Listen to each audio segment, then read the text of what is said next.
Abro la cartera y está vacía. Abro los ojos y sigo sin ver.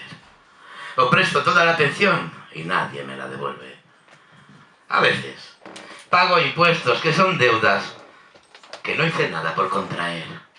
Y a veces me quedo a vivir en tu mirada y se me va el alma en el alquiler. Y de repente se cae el cielo, se moja el aire y siento miedo. Sometimes I talk another language. Y no me entiendo. Y no me atiendo como es debido y bebo más de lo convenido y hablo más de lo concertado.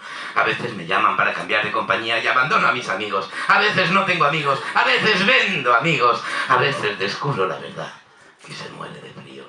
A duras penas recuerdo que tengo mala memoria. A duras penas mangas verdes que suenan en el río a buenas horas y amanece más temprano y no por mucho madrugar recibo la ayuda de Dios. Y de repente se cae el cielo, se moja el aire y siento miedo.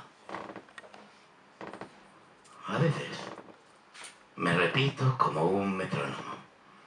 A veces me repito como un metrónomo. A veces me repito como un metrónomo. Y a veces me equivoco como la paloma de Alberti y creo que hay fronteras y pienso que ser español es importante, o un privilegio, o un color. Quelquefois je parle notre langue. Y no me entiendo. A veces veo muertos. Y a veces son los muertos los que me miran.